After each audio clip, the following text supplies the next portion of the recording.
Blog Talk Radio. Horror enthusiasts and fans of things that go bump in the night, rejoice, as there is a new collection of creepy tales to keep your spine tingling and your blood running cold.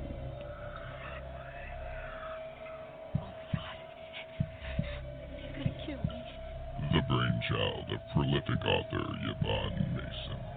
Welcome to Your Nightmare is an anthology of stories from a gifted batch of writers specializing in keeping you up at night.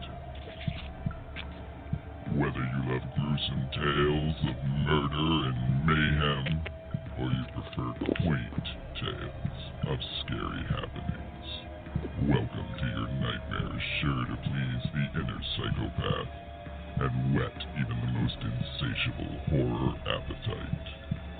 Welcome to Your Nightmare is available now on Amazon.com. Well, good evening, ladies and gentlemen. It is a Wednesday night. I am your host, Yvonne Mason, and this is another week of Off the Chain. And those of you all that have been with me since the beginning know that I like doing pieces of shameless promotion. I can't help it. That was Welcome to Your Nightmare, which is an anthology of short stories that a group of friends and I did a couple of years ago. Its sister book is Satan's Holiday.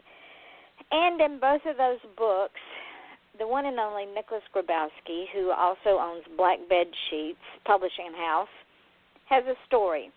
So if you know Nicholas, like Nicholas, or have a book published by Nicholas, or want a book published by Nicholas, you need to get Welcome to Your Nightmare and Satan's Holiday. There's also stories in there from people that have never been published before. I kind of like to give young authors and new authors a chance to not to be afraid to stick their toe in this literary water of uncertainty, because if you don't try, then you fail.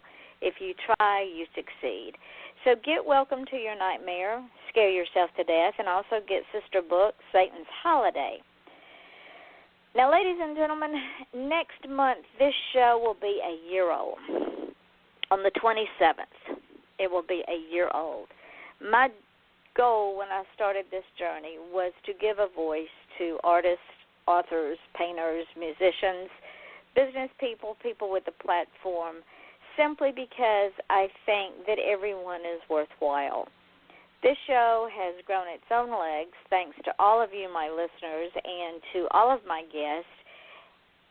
And as of this morning, just on this show, just on Off the Chain on Blog Talk Radio, we're at 8,779 listeners. We're well over 20,000 when you include all of the podcasts that go along with it. I couldn't have done it without my guests, couldn't have done it without my listeners, certainly could not have done it without listeners and guests combined, because you all are the reason I do this. I'm just the facilitator. And my guests come back over and over again. I don't know if they're into self-inflicted pain or they just, I don't know, they like me, who knows. But they come back because it's interesting, to say the least.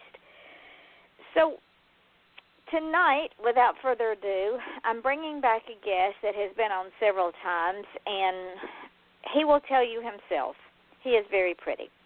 That is his trademark. And as authors, as musicians, as artists, as business people, our product is not our trademark. Our brand is ourselves. Well, in this guest instance, his brand is he is pretty. Those that know him, we tease him about it all the time, and he loves it. He tells us he's pretty over and over again. So let's welcome author Frank Bittinger. And over the centuries, he has experienced many existences. And in this incarnation, he is a vegan who lives and writes in historic Western Maryland, where he shares his home with a menagerie of pets, several alternate personalities, and the occasional ghost. One of his favorite pastimes is walking in old cemeteries in the evening.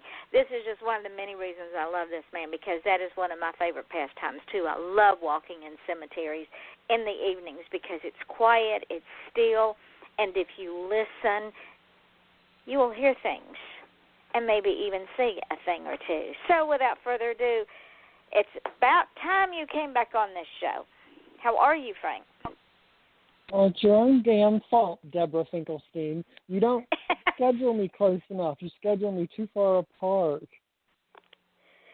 I know. It's been a minute. I'm happy to be back. And I did completely 100% forget. So I'm glad you tagged my book page earlier today. Well, you know, that's one of the ways that I remind my guests. Well, I also put it up at the first of the week, everybody was going to be on, but I tag everybody because we get busy in our lives and we do forget and things get in the way and things happen. So this is what I tell all of the people that want to be guests on the show. You've got to, one of the requirements is you have to be my friend on Facebook so I can tag you when I put up the show so you can help promote it and to remind you. Well, it was good you did, because I was looking in the mirror thinking how exceptionally attractive I looked today, and I got your message that you had tagged me in something, and I couldn't do it on my phone. And my internet was off for 3 days because I had an issue. And I just got it back on, and my phone wouldn't let me see what you had tagged me in all day, so I had no idea what you had tagged me in. It was literally, when I sent you that comment, that's literally like less than an hour or something before the show started. I'm like, well, shit, I'm glad you reminded me.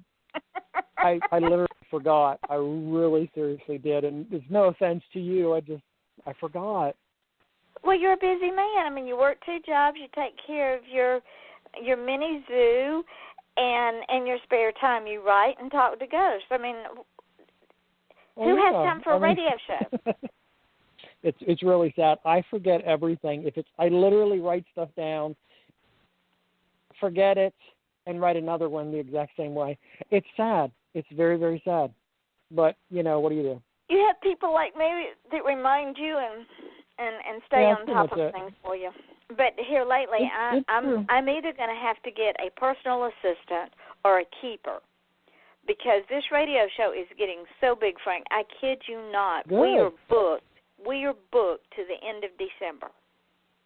Good. I told you I want you to find me a nice little country that loves me and buys my books so I can go over there and sign books and eventually buy a house.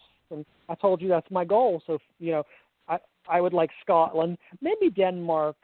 I like, Scotland would be really, really good. Well, or we Wales. do have listeners. Wales is gorgeous. We have listeners in Wales. We have listeners in Scotland. We also have listeners in Norway. I love the Scandinavian countries. One of those would be good too. So find me a nice little country that loves me and buys all my books so I can be a big star there, and I'll be very, very happy. Well, but you couldn't take your menagerie, could you? Well, I wouldn't live there full time. I'd go over for a while and then I'd come back. No, I wouldn't ship the cats and the birds and the fish and everything else that lives here. No, I'd leave them here where they know home. Then you'd have to pay somebody to look after them. Well, that'd be all right. I would never leave them for long. I would never leave them for more than like a week at a time. Oh, okay. Okay. Yeah, so, I couldn't do that. They're so used to seeing me. And you're so good with them, ladies and gentlemen. If you're not an animal lover, you cannot possibly understand what Frank and I are talking about. All of my children are grown, and all of the grandchildren are grown, and the great-grandchildren we never see. So our Maltese is like our baby, just like Frank's cats and birds and fish are like his children. We get attached to them. And mine are all rescues, which you know that. So when you have a rescue, especially the macaws, which are very, very human smart, you work with them for hours a day, and you become very, very attached with them. Like the one cockatoo I had with me for almost 17 years, and I worked with. She's been gone. December this year will be 2 years, and I look for her still first thing in the morning, and I go down to cover her up, last thing at night before I go to bed. Still look for her, and she's been gone almost 2 years. I mean, so when you work with them constantly, day in, day out, for hours at a time, like when I get off from work and I come home, I don't go anywhere because they know I'm coming at a specific time. They're on schedule. They know I'm going to be home around this time. They know they're going to get out. They know they're going to get treats. They're going to get played with. They're going to get to do all these things, and they wait for that. Mm-hmm. So that's why I never go anywhere where I stay away for more than 2 days and 1 night. I will not stay away more than 1 night from them. But because they know they are dependent on you for their care, absolutely. their food, everything. And for the birds being that smart and being neglected and what have you, birds, but especially the big birds, because they call them macaws, like the one-person parrot, because they get attached to that person, and that's it. And it's like your husband dying when they get separated. And it takes a long process for them to get attached to somebody else. And so if I were to move someplace like if Scotland were to love me and I would go over there to spend a lot of time, I would take them with me. It's a bunch of red tape, but yes, you can take animals with you to live. And you would in a heartbeat if you permanently moved. Be away from them. No, they would have absolutely. to know. Absolutely. So, absolutely. What else have you been doing besides working and taking care of the critters? That's all. That's all I do. I'm a slave to these animals. I work to be able to. I literally tell them, "Daddy's got to go to work. I got to make money to pay for you." That's what I tell them. So that's literally what it is. I go to work to make money to pay for them. But it's all worth it in the end. It's sad. I could probably have a big old house mansion bigger than what I got now, but I'd rather have the animals. It's all good. Well, and their company. Oh, absolutely. And on some days, I'd rather have my animals than people. Oh, and the cats are all off the street. One is actually adopted from a shelter, but the others are off the street. And one's from a shelter, 2 are from the vet that were strays, and the rest are literally, off the street. All my cats were off the street. They would come here. I have 2 outside orange cats, both males. I've had them neutered. They don't want to stay in the house. They're very, very friendly, and they don't leave my little backyard. There's a sign somewhere, someone told me, that says this way, and that's how I got here. And ladies and gentlemen, all of Frank's book sales, all of his books are dedicated to his animals, and then he uses the royalties from his book sales to help animals that have been rescued. Is that a true statement? That is true. It all goes. I dedicate the books to animals I've known. All the money made from the books, I wrote a Christmas canticle, specifically my version of Charles Dickens' A Christmas Carol, specifically to raise money for animal rescue. When I did book signings, because don't take this the wrong way, I don't do book signings anymore. It's too hard to get brick and mortar bookstores, you know what I mean? They're closing left and right. But when I did do book signings, I only did them if there was a charity event associated with them, and 85%, 90% of the time it was an animal charity. Every year for my birthday, except for this year. This year, I finally got taken out of town by a friend of mine who took me to a book signing for somebody I've wanted to see for years.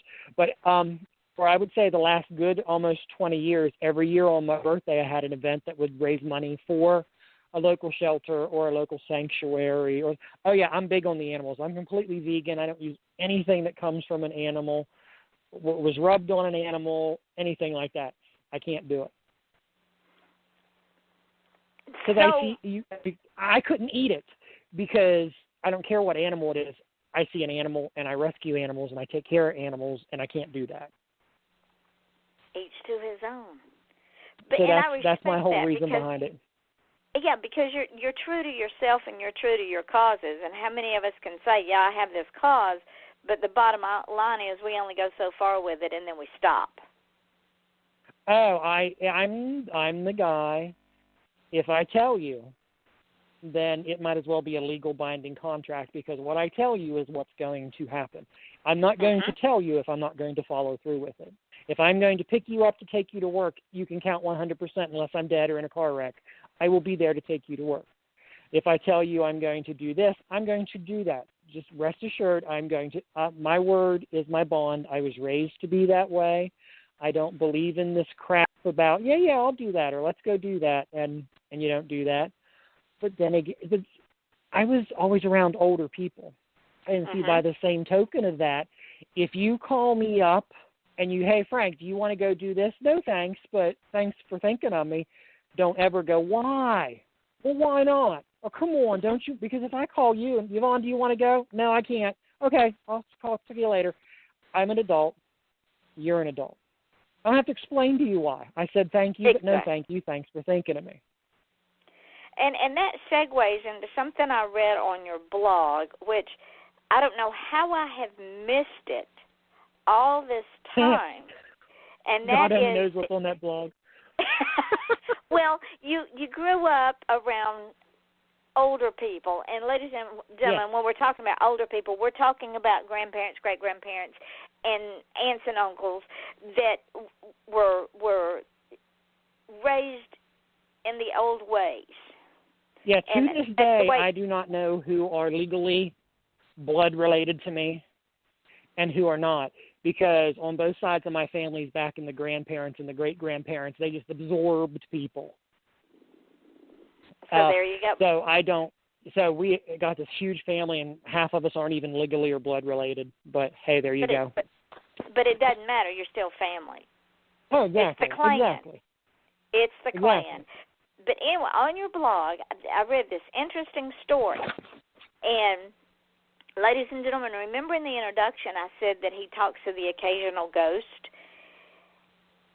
Well, I'm going to get Frank to tell you this story because nobody believed that this happened to him until later. And I'm talking about the key in the well. Oh, yeah. I forgot about that. Yeah, that's a big deal. That's a big deal. Yeah.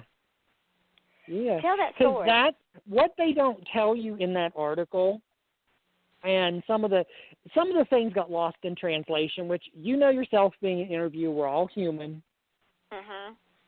Everything, there's an error in anything, nothing's perfect. So there were a couple nitpick things that weren't quite right, but that's okay. What they didn't mention in this article, this is my paternal grandmother. This is my dad's mom. And she is the woman who, like we've discussed before, I don't know too much about the Brethren religion from 60 years ago or what have you, but my grandparents on both sides were of that religion, but separate churches. Neither one of them and everybody else who would go to these churches did not have pictures hanging up of the family. So I don't know if that kind of went like, is it the Puritans, like the graven image thing? It's either the Puritans or the Quakers. Yeah, but you know what I'm saying? I think that might have been like a part of teachings back then, but neither side had pictures up of family members. What that article did not tell you, she's the grandmother who, when I would spend time with her, first of all, my grandfather died 6 months almost to the day after I was born. After he held me the first time, he died. I was named for him for years up until I was right before I went to school. So I was probably 3, 4. I would talk about the white-haired man. I'd see him in the house. I'd see him outside. The white-haired man, the white-haired man. And she had my dad one night get the photo album, and she says, "Is he in here?" It was my grandfather I was seeing after he died all those years. But this is the grandmother in the article who, when I would spend time with her, she would get out the photo albums. like I said, they didn't have pictures up on the walls, but they had these big, thick photo albums. And she would sit me down beside of her, open the photo album, and she would point to pictures. Who is that? And I would name these people. And these are people I never met who probably died 30, 40, 50, 60 years before I was ever even born. And she would say, that's right. That's right. Who's this? And I would tell her, that's right, she'd say. And that was a little game we used to play. Well, I was my senior year in high school, and I can't remember, because it's been a minute, I can't remember what what period of the day I was in. I'm trying to think, but I can't remember. But I turned to my friend who was sitting beside me, and I told her, my grandmother died. And she just looked at me, and she's like, that's awful. Don't say that. And I'm thinking to myself, I'm serious. And I get home, and my mom has met me at the door, and she says, ma'am has passed away. Ma'am died.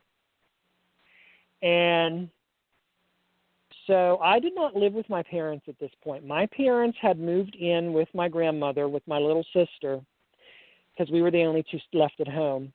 My parents and little sister moved in with my grandmother because her health had been going downhill. We lived right beside of each other, and to take care of her.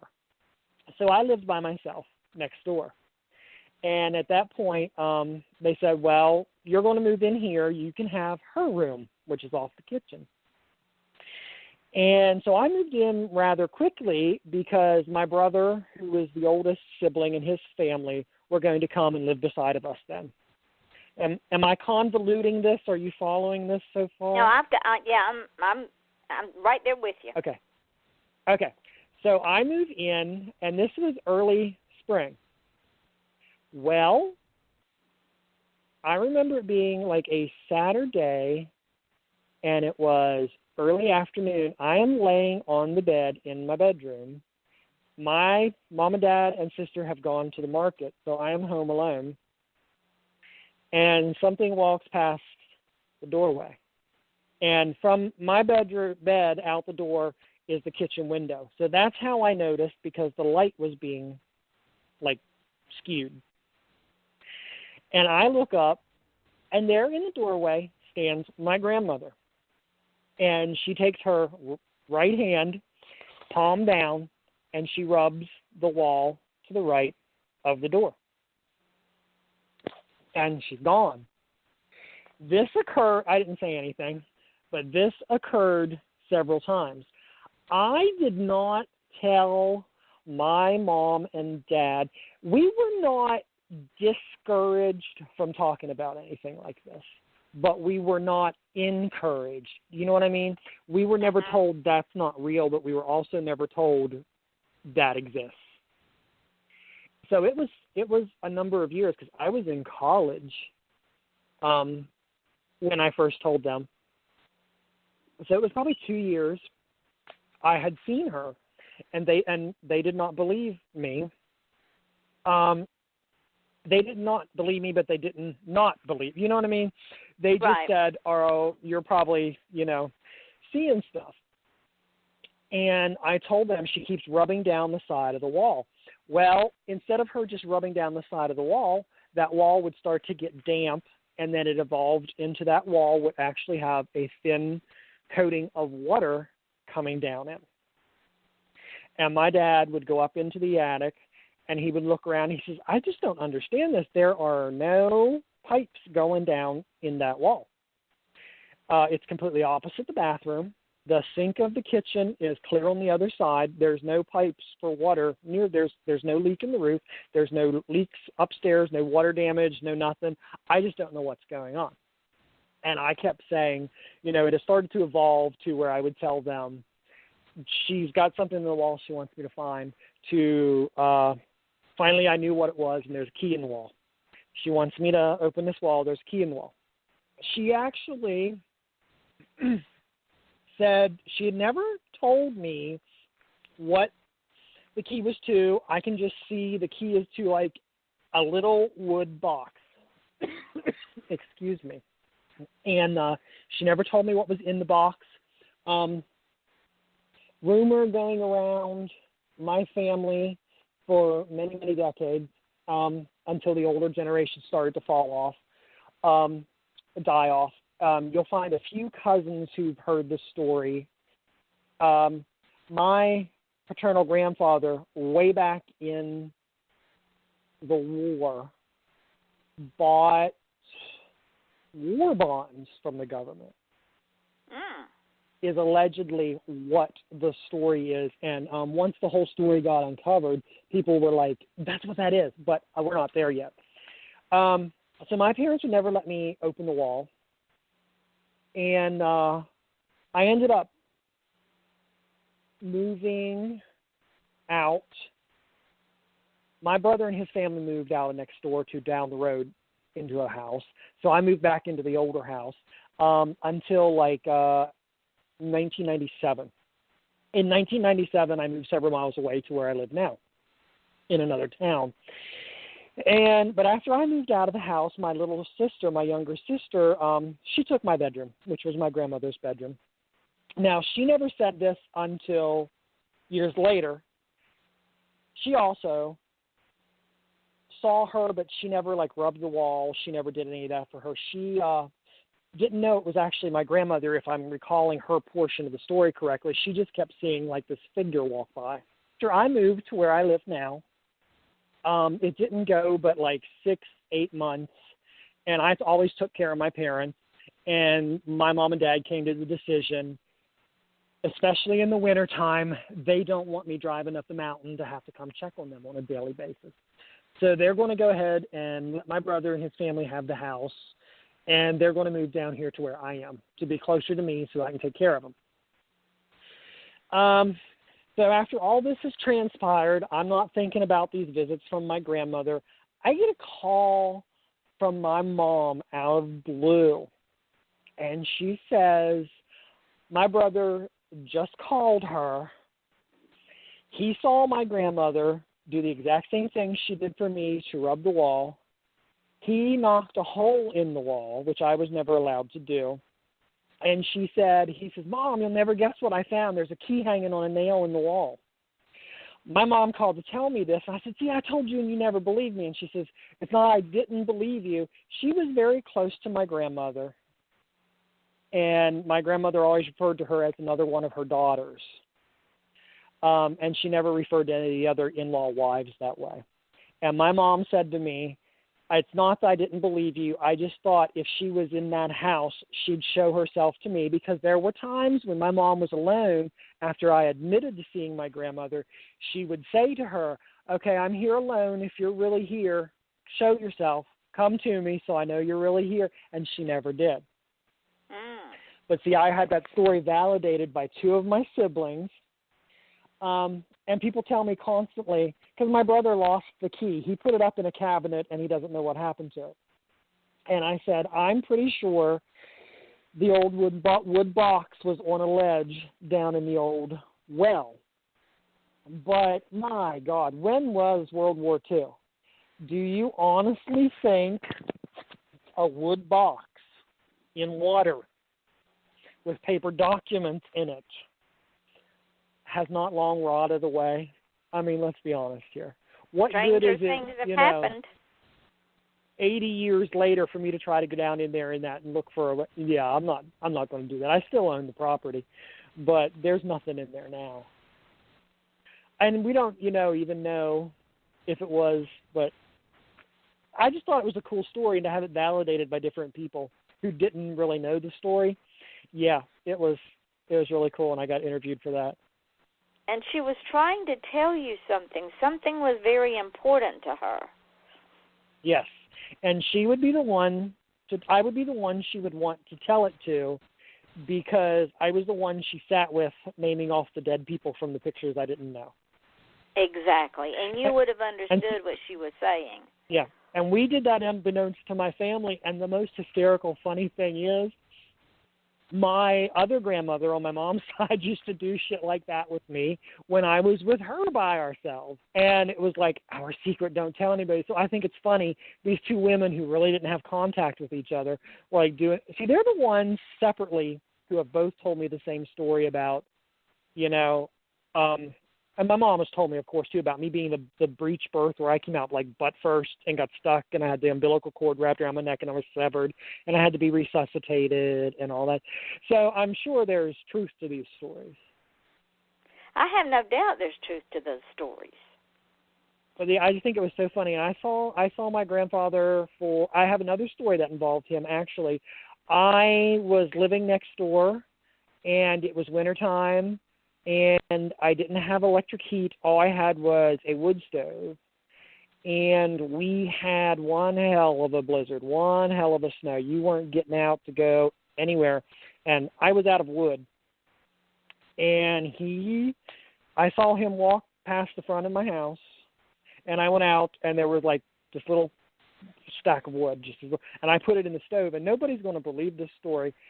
And there's not a blessed thing I can do to change their mind, but it's the honest to God truth. That wood burned for almost 4 days.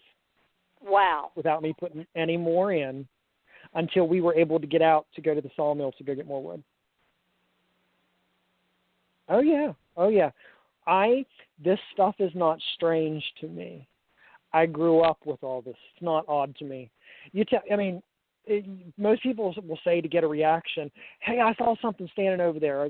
I don't blink an eye. I believe you. Why would you lie to me? I grew up with this stuff. I know this stuff's real.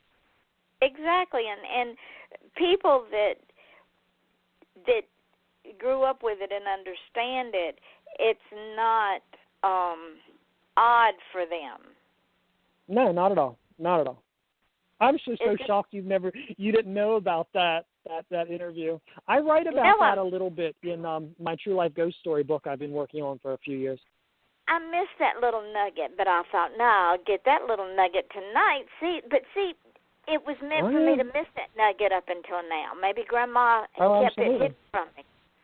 Things happen. Who knows? Oh, maybe Grandma knew we needed to talk about it. Hey, you never know. I just would have liked to have had the key. I would have liked to have had the key. I don't care what was in the box. I would have liked to have had the key. Yeah, because she wanted you to have it. Yeah, and there's no way to get it. It's gone. He doesn't even know what happened to it, whether it fell down behind the cabinet. There's no way to find it now. But it wasn't a big, I never saw it, so I don't know. But it was described to me by my mom and by him both.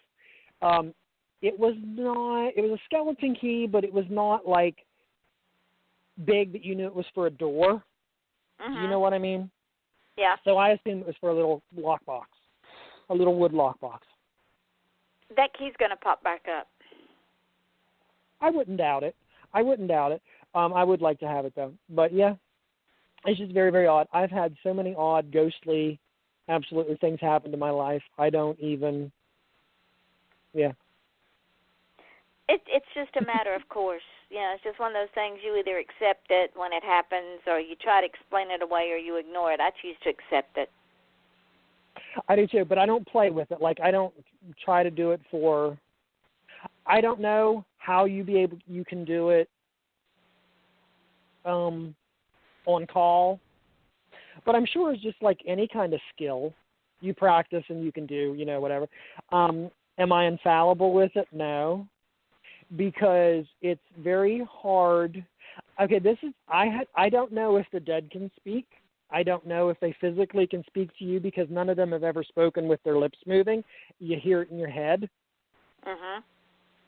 And sometimes it's like they're talking over noise, over interference from a long distance away, over a bad phone line.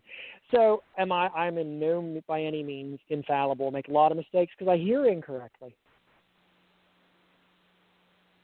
I mean, she might have had more things to tell me, and I just couldn't hear it.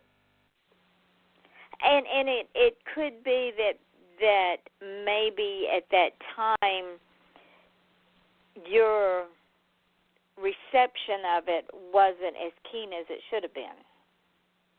That's true too. That's true. And I've never tried to do it for money. I don't believe in that. I think that's just. I wouldn't want to piss off any kind of spirit because they can touch you.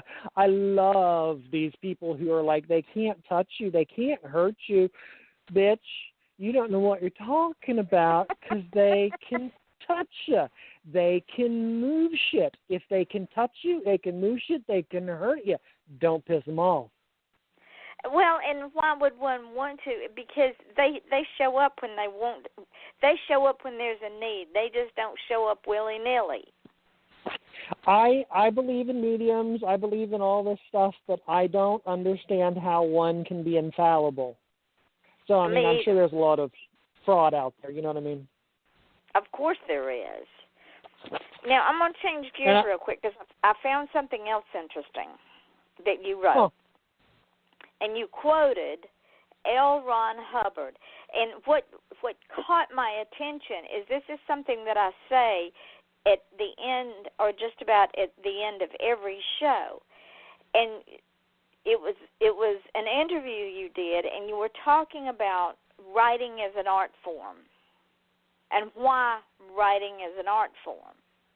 And you quoted L. Ron Hubbard, who said, and I quote, "The artist injects the spirit of life into a culture. Mm-hmm. A culture is ma'am. only as great as its dreams, and its dreams are dreamed by artists." I quote L. Ron Hubbard quite a bit. Absolutely. I firmly believe that. I've always believed that. When I saw it as a quote, it struck home. Absolutely, positively, 100%. Absolutely. Yes, ma'am. I say that a lot. And that's actually one of the taglines on my email. Yes.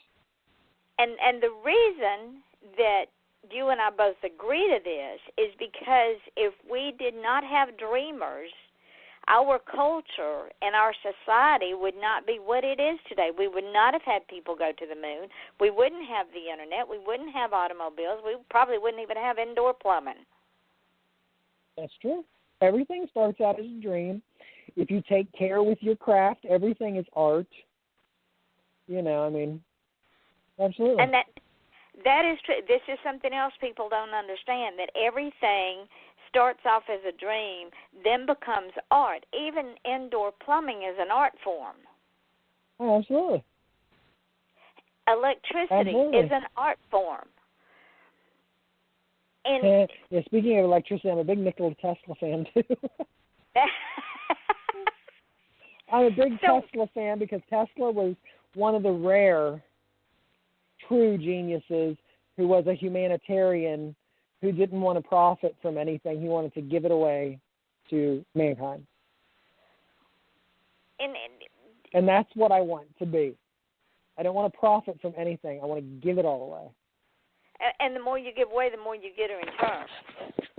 You know, so I mean, I follow the examples of these as the ones I perceive who are great humanitarians: L. Ron Hubbard, Nikola Tesla, many people who are just absolutely humanitarian, and I try to emulate that. Doesn't mean I'm not a dickhead some days, because we all have our bad days. Well, but we all have bad days. So let's talk about writing being an art form. And we could go all the way back to some of our favorite cultures, and that being the Egyptians. Everyone has writing, even though they didn't have a written language. They had their oral stories. And no matter, I mean, they had their educational stories, sure, but not every story they told orally or written was like a fable, like the moral to the story. Not everything has, like I say to these today, not every movie has to have education purposes. It can be strictly entertainment. You don't have to learn a damn thing. Absolutely. They didn't even need written language, and they had, you know, because it was like, what was it? Thoth was supposed to have brought writing and science and religion to ancient Egypt from, he came from the northwest in the sea, or came up from, and it's suspected he was a remnant of Atlantis. But oh yeah, stories, writing is an art form. If you look at it, before we had printing, even writing was more of an art form, because the words, the writing, they had to practice so that it was legible, so that it was beautiful. And it was an art form unto itself, so it was an art form inside of an art form. And then, of course, in order to have a book, they had to make a book. So there's another art form. You know, they just didn't print them out and have them put together. It was all made by hand. And some of those books, some of the early books, ladies and gentlemen, if you look at them, if you're fortunate enough to get your hands on them, they were literally sewn together with heavy-duty cord because they didn't glue them. They sewed them together. And before that, they were written on papyrus and on slates. Oh, absolutely. On stone, a chisel, on walls, on stellas, which I don't know if you say it's stela or stele, because I've heard archaeologists pronounce it both ways, so I don't care. Say stela or stele. Those are the obelisks, the pointed needle things in Egypt. Yes. Like Cleopatra's needle. The obelisk is a stele. Yeah. And what was so beautiful about the Egyptians is their written word was pictures. It was hieroglyphics. And each picture represented something or something else depending on the context of the sentence. Correct. And it wasn't just a word. It was a whole concept. Yes. Which is what made deciphering them so difficult. Yes, because it could have meant anything. Absolutely. So, ladies and gentlemen, I tell y'all this at the end of every show. The world is made up of dreamers. Without dreamers, we would not have any society at all, whether the current society or the societies that we have evolved from. And yes, we evolved because with each generation, the dreamers get more and more adept at bigger dreams. Would that be a fair statement, Frank? Oh, absolutely. Because if you write about, well, look at, there's TV shows now about the science of Star Trek. But it goes even further back than that. If you look at the writings, the original sci-fis of Jules Verne and people like that, writers come up with these concepts to further a story. Someone reads it and then says, I bet I can make that. You know, and so, voila. I mean, it all starts absolutely somewhere. And it can come from any weird little source. Absolutely. It's like I was talking with my friend Chris, who's down in Florida taking some classes now. And she wants to do an interview with me for her website because she's got over 10,000 followers now. And she said to me, this has no bearing on anything we've talked about, except like earlier you had said something about with the well story. It's something you didn't know about me, and it struck a chord. It resonated because she said you're such a weirdo, but you're fun, and that's going to be so hard to come across in a written interview. And I said, well, I understand that completely. And she says, tell me something to hook them, engage them early on, but something most people don't know about you. And I started laughing, and I said, do you think it would hook them a little bit to know that sometimes I work in funeral homes or mortuaries doing the hair and makeup of corpses? And she says, how many years have I known you? And I never knew that. I said, well, it's not something I go broadcasting. I said, you wanted a little-known fact. And there it is. Now she's going to be mad because you got it before she did. But isn't that a cool? And I bring it up because I was sitting here thinking about it, and I thought, that's actually a pretty cool fact. It is a cool fact because not everybody can do that. Even in the occupation that you have, not every cosmetologist or hairstylist could do that because it would seem morbid to them. To me, it seems they're embalmed, they're sterilized. It's not like you're going to touch anything, or they're going to reach up and smack you. And it seems calming to me because a complete stranger cared to make my loved one, even though they're not there anymore, cared enough to make their shell look presentable for a final goodbye. I guess people don't have intestinal fortitude anymore because every time I go to someplace new, I'll be asked, now, do you need someone to be back here with you while you do this? Well, no, why? What do you think they're going to do to me? Because and we were talking earlier, and I said about I had this little tiny slim volume of early short stories I wanted to publish. That's where I got the idea for this. I was working with a dearly departed client one afternoon, and we were discussing this idea because I like to have. It was mostly a one-sided conversation, if you can understand that, because she was dead. Do. But I was telling her I like writing.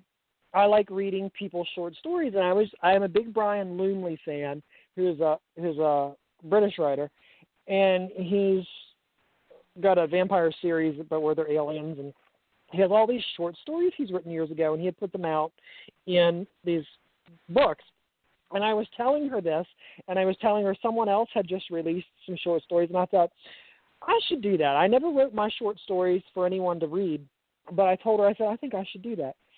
And I think she agreed because she didn't say otherwise. And I came home. I was telling her, I have all these. This story could go in, and this, because I'm not editing them very much. I'm not going to try to rewrite them to make me sound like, they are what they are. I'll fix mistakes, but I'm not going to try to. They are what they are. They're the first things I ever wrote. And when I got finished with her, I came home and I started working on it right away. But that's where that whole story came from, is I think that's working neat. on a dearly departed client, and now we're going to have some short stories. I've had people tell me before, I need to have cameras follow me around because I would make a hell of a good reality show. Well, yeah, we could do an entire reality show on you.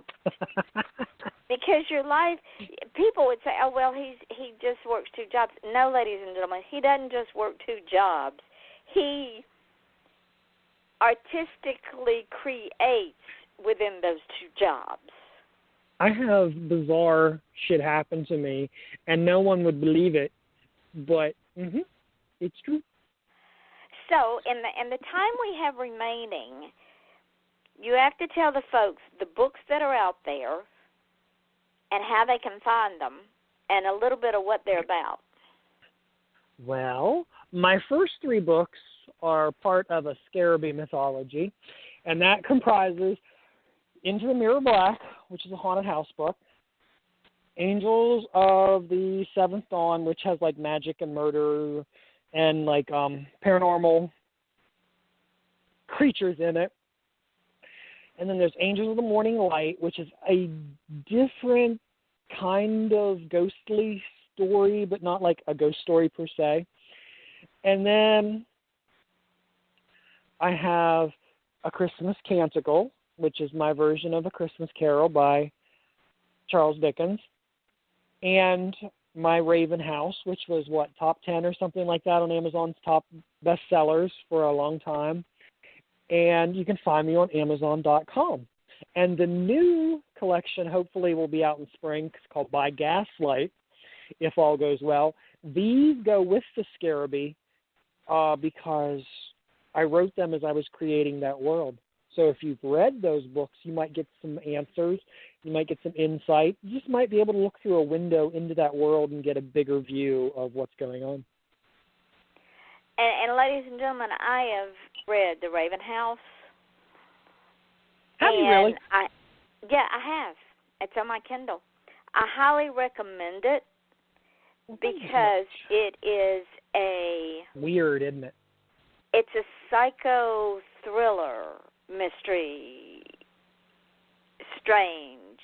It delves into the psychic of one man and his humanity, his greatest fears, and his insecurities. I like it because people will tell me it was different, and I don't know how it was different, and I wasn't sure I liked it. And then they got to the author's note at the end, which I should have put at the beginning because it helped people understand better why it was written the way it was written. It's my nod, one of my favorite books in the whole wide world, other than Rosemary's Baby, because I'm 100% obsessed with Rosemary's Baby. One of my favorite movies and books, one of my favorite books in the world is Haunted by James Herbert. I love British ghost stories, English ghost stories. And Raven House is my Americanized nod to British ghost stories, if that makes any sense. It does. I should have wrote that at the beginning, because once people read that, then they get it. Mhm. Because British ghost stories have a different Are vibe different. to them. They're more subtle. Yeah, they really are. And that was one of the criticizing things that were said about me and Raven House was it was not scary because nothing happened. And I'm like, yeah, it did, but it was all Woman in Black type stuff. It was all haunted type stuff. I don't know about you, but if I saw something carved in a cross formation that said never forgive, never forget, that would creep me the fuck out a little bit, wouldn't you? I'd be a little bit, what? Who's not forgiving and who's not forgetting? Okay, who's next? And it was the subtlety of the story that Thank you. keeps people's interest, because you know there's something around the corner, but it doesn't jump out at you. You've got to go hunt for it and be open to it. You know what I one of my favorite things is at the very beginning when they're walking through the rundown house, they find the rundown piano, and then throughout the story, the piano's gone because it was broken down, but they can hear the piano playing. I love that part because that happens in my house, and that's a true life thing.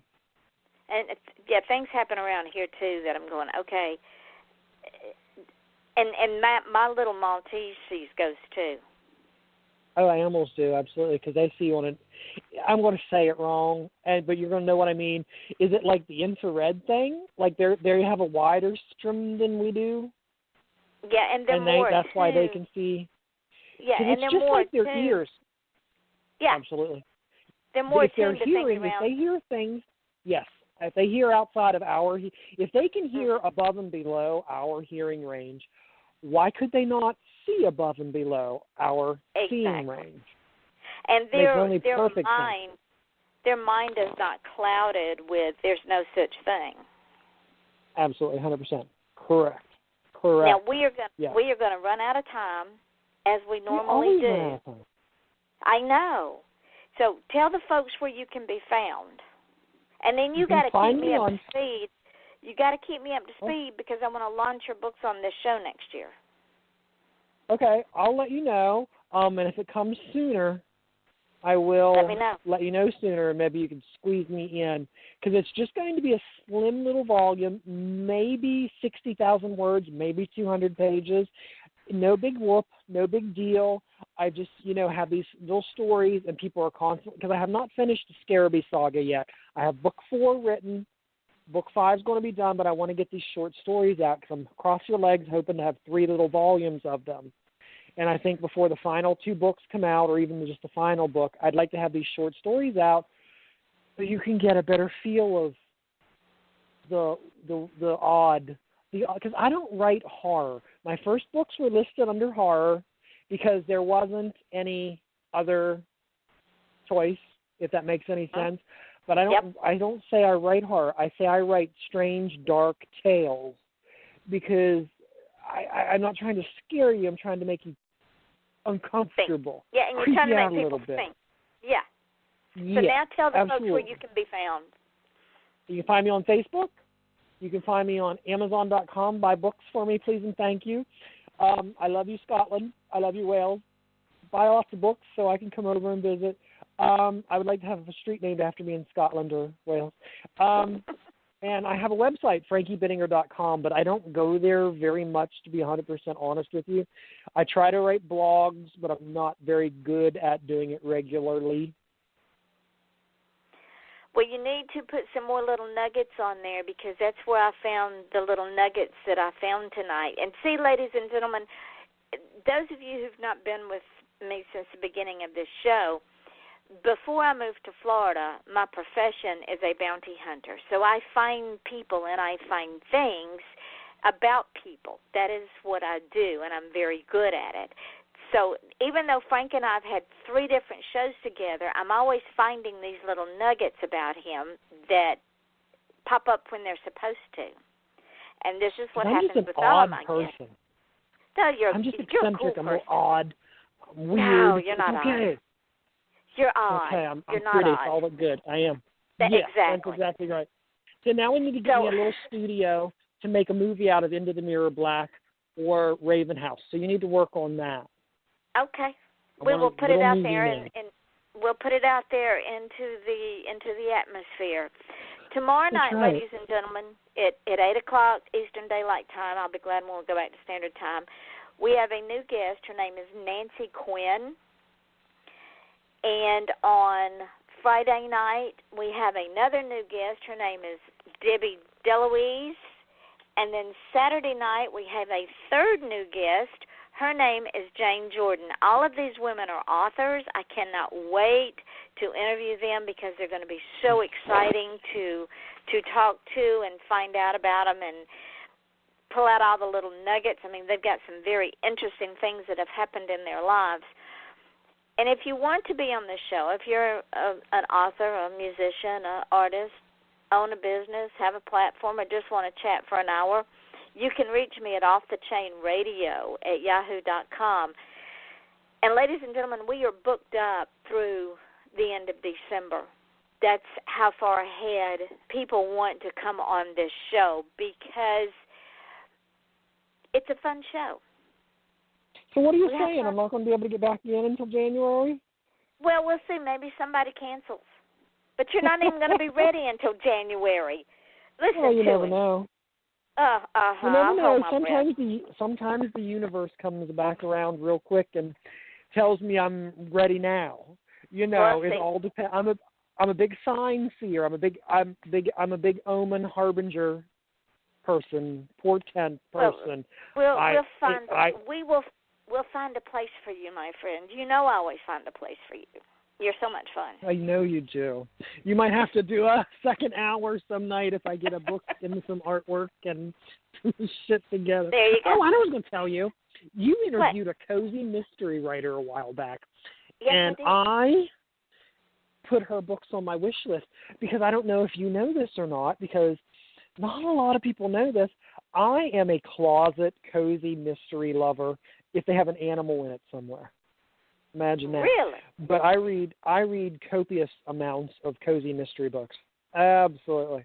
Well, sometimes if her. I'm laying in bed and if I can't sleep, I'll sometimes read like 2 or 3 of those little 300-page books in a night. Oh yeah. You'll love her. She's fantastic. Because they're Southern, right? Yeah, they're Southern ones. Yeah. Yes. So, ladies and gentlemen, you know that I always say this at the end of the show. If you want to be successful, stop asking permission. Just go out there and do it. And don't just feel special. Be special. Make your dreams real. They're your dreams. Your smile is your logo. Your personality is your business card. And how you leave others feeling after having an experience with you, ladies and gentlemen, that does become your trademark. Trust me. I've been in this business for a long, long time, and how we treat others is our trademark. And I always want to leave others with the feeling that when I am no longer here, that the worst they can say about me is that I made a difference in their life. So until tomorrow night at 8 o'clock, and y'all be here, be square. When we interview Miss Nancy Quinn, I want to thank Frank Bittinger for once again making my night. He is such a hoot. I absolutely adore this. Go get his books because he is pretty. One night I'm going to start the show with one night I'm going to start the show with a song, I'm So Pretty. So until tomorrow night. Tomorrow night, ladies and gentlemen, at 8 o'clock, this is Yvonne Mason with my guest, Frank Bittinger, and we're off the chain, and we say good night. So what I will do, we are now off the air. I will do like I always do and put this show up after it goes into archives and tag you in it so you can share it with all of your friends. And fantastic. Once I figure out how to do it, embed it into a blog post, I will do that too. I don't know all you do is if you go to the show and there's an embed, it's got a little funky looking thing, and you embed the code into your blog post, or you can just embed the link. No. Oh, okay. I can make it a clickable. Oh, yeah. I never thought about that. Yeah. That's good. And then I'll also put up all of the podcasts that I throw this thing up on. Good. We're heard in over 65 countries now. Because I know there's a lot of people who listen to them when I'm on them, but they don't listen to them like when I'm on them. They do it like after you post it. And that's the beauty of the archives, and it's the beauty of the podcast, because we're well over 20,000 listeners in over 65 countries. That's what we need. I need to move so I can move to Wales and Scotland, and all will be well. All of the above. Interview. And your dream could happen. Oh, I hope so. But as soon as I know anything about one of the new books, I got like 4 literally. There's a race between them to see who gets done first, and that's the one I'll put out. So whenever I know something, I will ship it to you, and then we can figure something out, my dear. All right, darling. Until then, love you bunches, Thank you so and I am much. so glad you came. I'm so glad you remembered. Oh my God! Well, it's been shit after shit after shit the last couple of weeks that we were talking about, and I'm just so glad you sent that reminder, because I've never hurt anybody's feelings, and the only time I'm not going to do, when I tell you I'm going to do something, I'm going to do it, unless of course it legitimately slips my mind, and then I will apologize profusely. And you'll be forgiven profusely because you're frank. Because people tell me that all the time. Well, you can get away with it, but I don't do it intentionally to get away with it. No, I'd rather just do it. There's not a malicious bone in your body. Oh, hell no. No, not at all, because I don't have time for that. I don't have an inclination for that. So, my darling, go kiss all. I love you too, darling. Go kiss all the babies for me, and we will talk soon. I will. All right, honey. I'll talk with you soon, honey. Thank you. Bye-bye. Bye-bye.